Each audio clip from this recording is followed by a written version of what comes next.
अस्सलाम वालेकुम। आप देख रहे हैं रियल एस्टेट विद अनस। आज से हम डेली व्लॉगिंग अपनी स्टार्ट कर रहे हैं।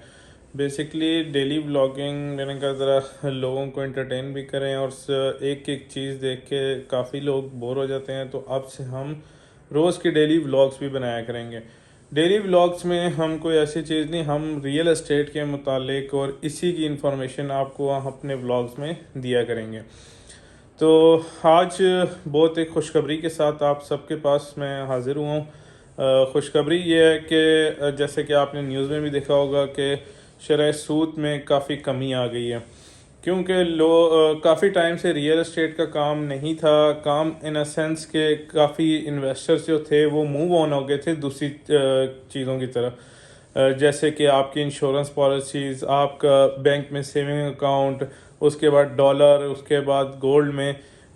अगर आप पहले की बात करें तो पहले सिर्फ़ और सिर्फ ये होता था कि लोग रियल एस्टेट में इन्वेस्ट करते थे। अब लोग काफ़ी उनको ऑप्शंस मिल गए थे, जिसकी वजह से वो मूव ऑन हो गए थे और डिफरेंट चीज़ों में इन्वेस्ट कर रहे थे। तो अब जाकर काफ़ी जो है ना इसमें बेहतरी आई है और अब रियल एस्टेट का काम भी बहुत बेहतर हो गया अल्हम्दुलिल्लाह। ये लास्ट मंथ से काफ़ी ज़्यादा लोगों का इस तरफ हो गया कि हम रियल एस्टेट परचेज़ करें। बेसिकली रियल एस्टेट में आपको थोड़ा सा बताता चलूँ तो रियल एस्टेट एक रियल एसेट है जो कि आपके पास मौजूद होता है और आप उसको हर टाइम अपनी मर्ज़ी से चला सकते हैं।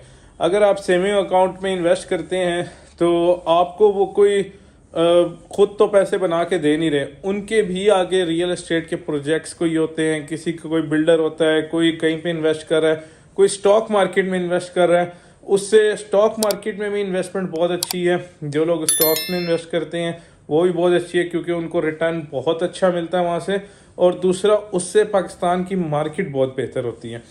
और रियल एस्टेट में भी जब इन्वेस्ट करते हैं आप टैक्स पे करते हैं, हुकूमत को भी फ़ायदा होता है, उसके साथ साथ मार्केट को भी। और मार्केट में बहुत ज़्यादा सर्कुलेशन की वजह से बहुत लोगों का कारोबार चलता है। सिर्फ रियल एस्टेट में डीलर या प्रॉपर्टी के लोगों का काम नहीं चलता, इसके साथ ना करते 15 से 20 इंडस्ट्रीज़ हैं जो कि सिर्फ रियल एस्टेट के ऊपर डिपेंड करती हैं।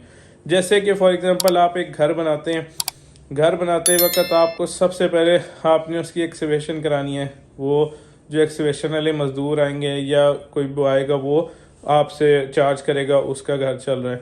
उसके बाद स्टेप बाय स्टेप कितने लोग हैं, सैनिटरी है, पेंट है, इलेक्ट्रिशियन है, प्लम्बर है, उसके बाद बहुत सारी चीज़ें हैं, बिल्डिंग मटेरियल वाले हैं, सरिया, सीमेंट, बजरी, हर किसी का कारोबार चलता है। और वो सिर्फ और सिर्फ रियल एस्टेट आप जब एक घर बनाते हैं तब चलता है। तो बेसिकली और अगर आप कहीं पे इन्वेस्ट करते हैं या स्टॉक्स में इन्वेस्ट करते हैं, स्टॉक्स तो चले अच्छी चीज़ है, उससे भी काफ़ी लोगों का काम चलता है। अगर आप बैंक में इन्वेस्ट करते हैं, गोल्ड में इन्वेस्ट करते हैं, उससे सिर्फ बंदे को खुद फ़ायदा होता है और बाकी मुल्क में किसी को भी उससे फ़ायदा नहीं होता। अच्छा, एक और चीज़ है, रियल एस्टेट में काफ़ी लोगों ने पिछले टाइम में बहुत नुकसान उठाया था, जिसकी वजह से वो कह रहे थे कि हम रियल एस्टेट में इन्वेस्ट नहीं करते। बेसिकली अगर आप नोट करें इस पूरे प्रोसीजर में, आप 1.5-2 साल में देखें कि नुकसान लोगों ने किस वजह से उठाया है, वो चीज़ें पॉइंट्स अपने सामने रखें कि वो पॉइंट्स क्या हैं। और इंशाल्लाह अब मैं आप लोगों को हर एक चीज़ बताऊंगा कि जो पॉइंट्स हैं जिसकी वजह से नुकसान उठाया वो पॉइंट्स हैं कौन से, कि क्या चीज़ें नहीं करनी चाहिए जिसकी वजह से आप नुकसान नहीं उठाएंगे, और अगर जो चीज़ें आप करेंगे तो उससे कंफर्म आप नुकसान उठाएंगे। सबसे पहला जो पॉइंट है ना वो है लालच। जो इंसान लालच करता है और वो कहता है कि मुझे कंफर्म प्रॉफिट आ रहा है, कंफर्म मुझे इसमें बचत है, कंफर्म मुझे इसमें रिटर्न अच्छा आएगा, वो हमेशा बंदा मारा जाता है। कोई भी बिजनेस आप एक करियाना स्टोर भी चलाते हैं ना, वो भी आपको फिक्स्ड अमाउंट नहीं देता। कोई भी चीज़ है, आप हमेशा उस चीज़ की तरफ जाएं जिसमें आपको पता हो। जिस तरह अब ये हमारा अपार्टमेंट है, ये आप देख सकते हैं, जिसमें हमारा ऑफिस है। तो ये अब हमने ऑफिस से रेंट पे लिया हुआ है। जिस बंदे ने भी ये अपार्टमेंट परचेज किया था, उनसे भी मेरी काफ़ी दफ़ा डिस्कशन हुई है।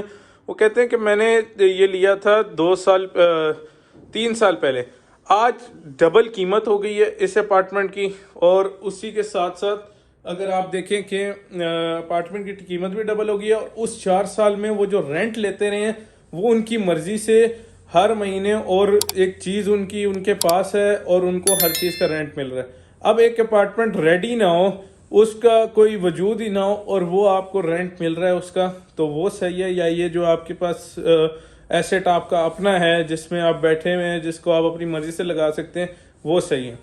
तो ऐसे मज़ीद व्लॉग्स इंशाल्लाह आते रहेंगे और आपको बहुत सारी इन्फॉर्मेशन देंगे मार्केट की। डेली बेसिस पे आपको सूरत हाल भी बताएंगे, ट्रांसफ़र प्रोसीजर भी बताएंगे।